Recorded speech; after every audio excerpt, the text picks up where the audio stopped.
we've had the Pullman car in the old simple green and quite a long time, actually. A couple months, something like that. But the paint is all nice and loose. See, that comes off just with the finger, getting all of that off. But we got some rusty issues to deal with. And probably just a little more fine cleaning up. But this is how well simple green works.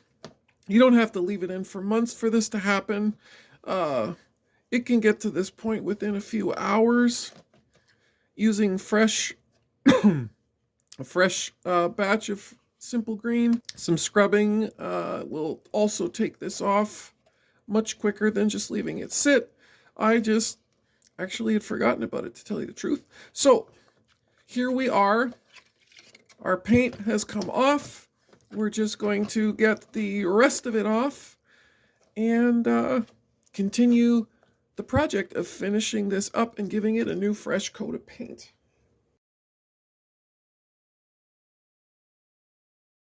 So that is our shell, completely stripped of paint.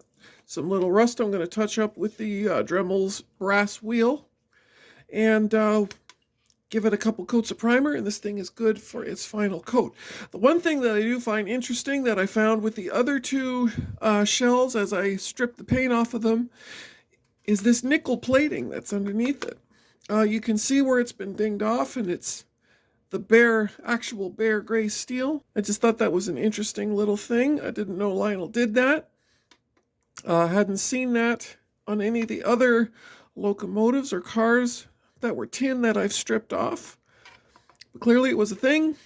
Little shiny nickel coating or something. Pretty cool. All right. So we're going to dry this off and take it out to the paint booth, otherwise known as the backyard. Okay, so here we are in the paint shop. Got everything ready to go. We've stripped the paint off of this Pullman car shell. Give it a quick little buff with the brass wheel on the Dremel tool. So we still got that nickel plating on there with its original scratches that it's earned over the years. Now we're getting ready to put our first coat of burgundy on there, or red. This is closer to a burgundy. It's what the paint store had that was on sale, so I bought it. So anyways, we're going to start spraying the body of this Pullman. I like to give it about, 3 or 4 coats. Seems to do well with these, and hopefully get this thing done by the end of the week.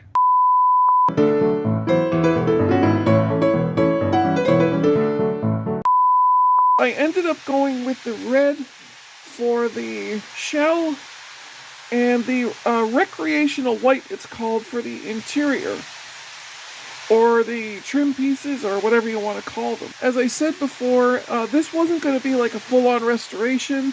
I just wanted to strip off that old lousy paint job that this had and kind of give it a fresh coat. Just some cheap spray can stuff right from the hardware store. Not going for a very high-end paint job, just, wanted to give it some fresh color back. Got a little bit of orange peel on it, but that doesn't bother me at all. So I've already got the one trim side in, and as you can see, that looks pretty sharp. I mean, I'm really happy with that.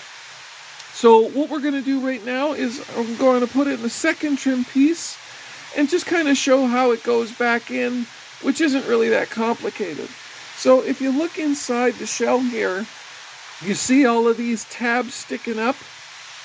There's 1, 2, 3, 4, 5, 6 of them. And if we look at this piece here, there's 1, 2, 3, 4, 5, 6 holes. Just line them up and pop it back on.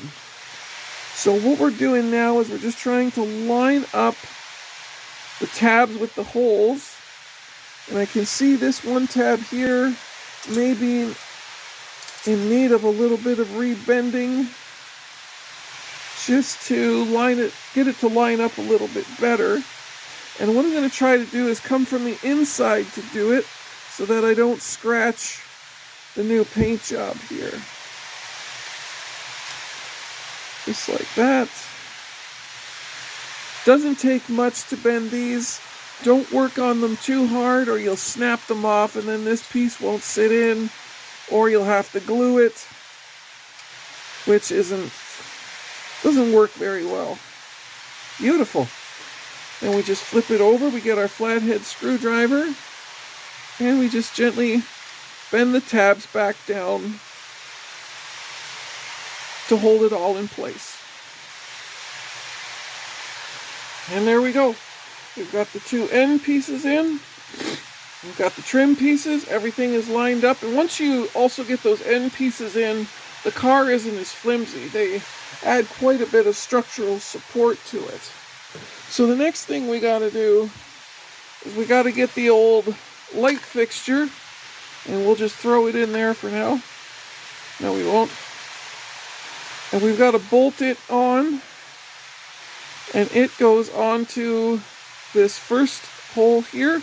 The second one is for the roof. And I guess I could show you this too while I got it out. So I went with the flat black for the roof because I think the flat black and the burgundy, those just look fantastic together. I love the overall look now of these cars. And I don't know if you can hear it on camera, but I can certainly hear it. Standing here is in the other room. I've got a 2055 and a 2056 running some laps on the fast track. Okay, so I've repaired a new insert for the light. So I'm just going to feed this through. Just going to feed this through the socket. It just sits in there, just like so. And then I'm going to feed it back down through this hole here so I can attach it to the truck.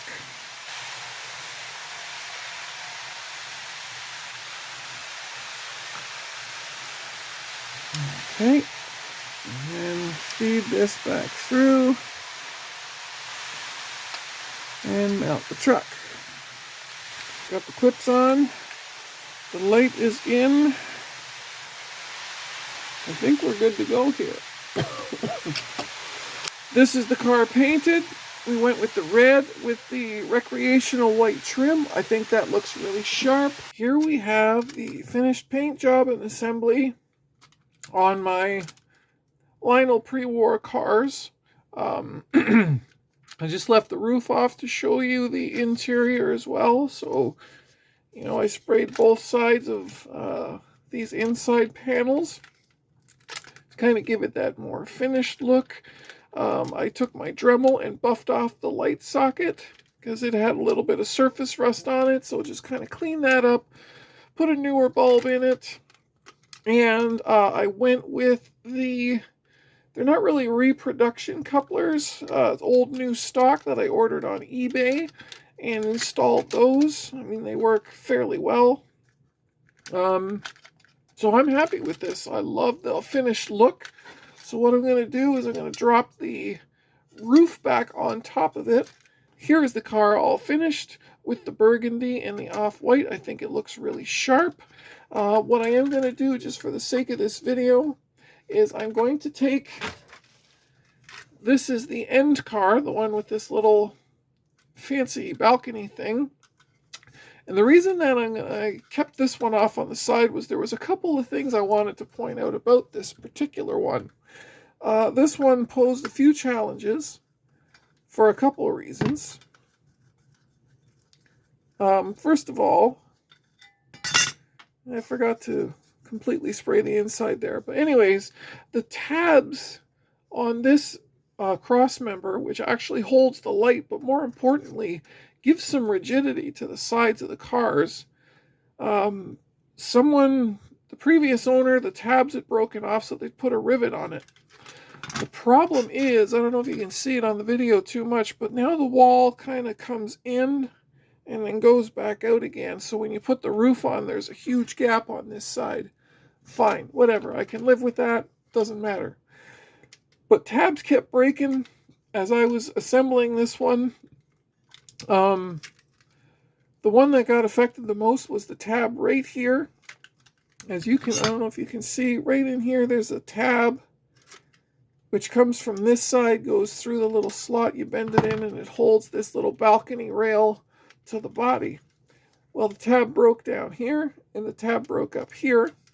So all I did was I removed the paint from the very end of this extension, put some JB Weld on the car wall and also on the balcony piece itself, and just clothespin them together, left it overnight.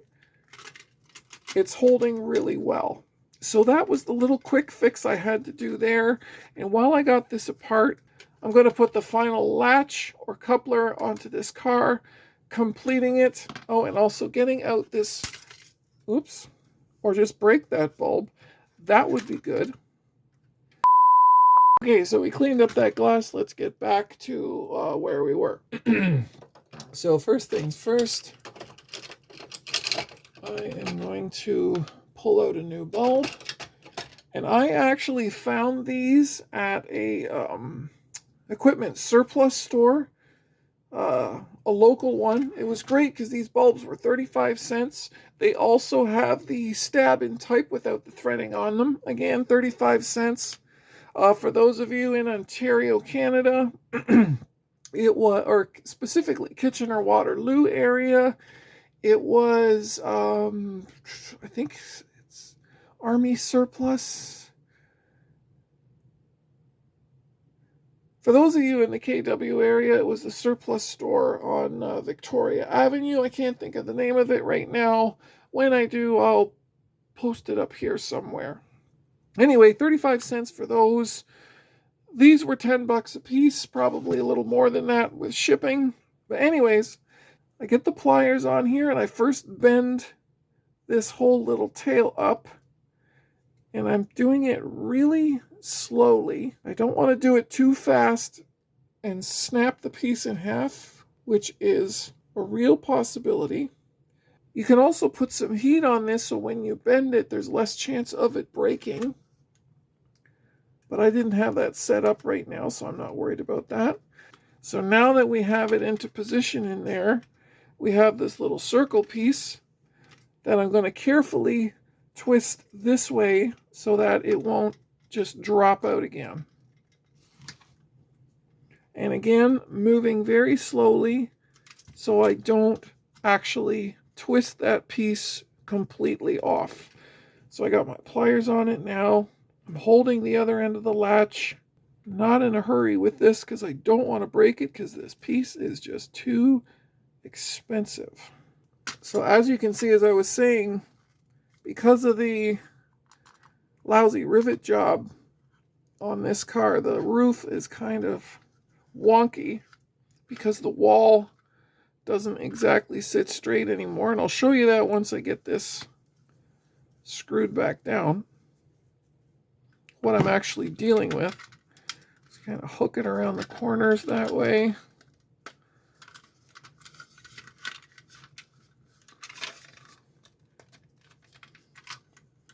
But as you can see here, how the wall just indents in right where that rivet is.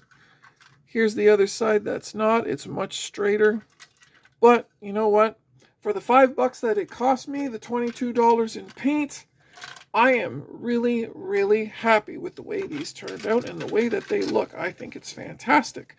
So I am going to be keeping my eyes open for more of these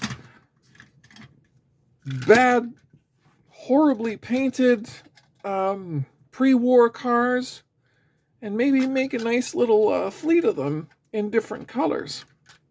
So that's it. That's them done. So guys, thank you very much for watching this. I hope this helped out. I hope you thought it was fun.